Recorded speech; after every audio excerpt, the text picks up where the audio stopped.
Eerieville-Wondrous Destiny, Chapter 21. This time, the dragon squeezed Orion's arms while it grabbed him, which prevented him from throwing the emerald stone to his soldiers like he had done last time. Master, Commander, Orion heard the voices from his comrades fade in the air slowly as the dragon carried him gaining elevation. Orion frowned and sighed. How could I have been naive about the dragon's intentions? He thought. This would only prevent him from getting to Crimson's aid sooner. After a few minutes, they were flying above the clouds.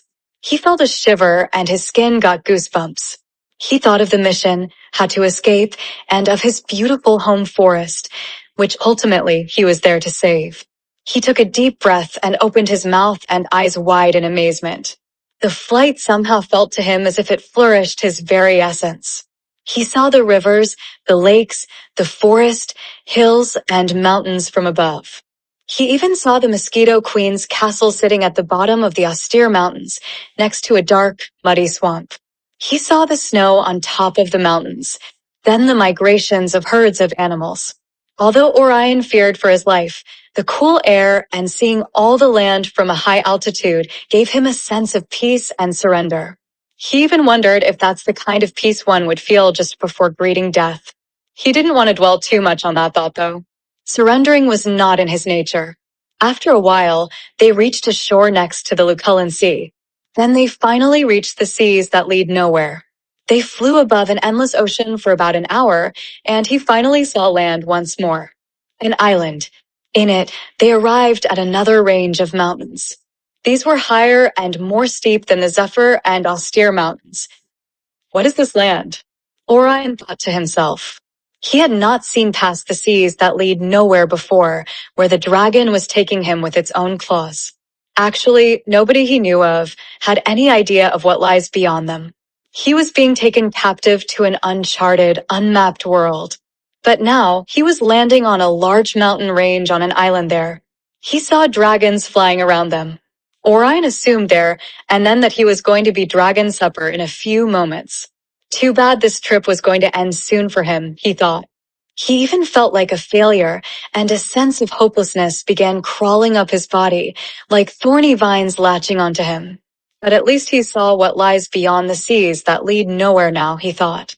A small window of light in his last moments. The dragon made its entrance to a cave located high up in the mountain range, while still holding Orion with its claws. He finally let go of him, and Orion stumbled to the ground. His legs and right arm were numb due to the dragon's grip. The dragon's grip was not tight, just firm, but the claws were pointy and sharp. By now, Orion was bleeding a little due to the sharp claws that held him for such a long time. He had flailed violently in an attempt to escape. As he began to stand up and gain his balance, Orion saw, to his amazement, baby dragons inside that cave. The thick, dense, and yellowish yolk was still fresh dripping from some of the large eggs that had cracked.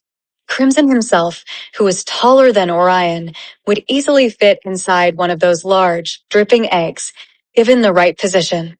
He then heard a deep, weakened croaking cry of a dragon. He glanced to the corner of the cave where the sound came from. Orion then saw, to his amazement, a large dragon lying on the floor. It looked just the same as the dragon who brought him there. Orange with thick, sharp piercing scales. Just slightly smaller and slimmer. Ah! Orion cried with a broken voice, losing his balance a little due to the shock of what he was seeing. He then tried to escape the cave. The cave entrance was larger, enough for the cave to be illuminated.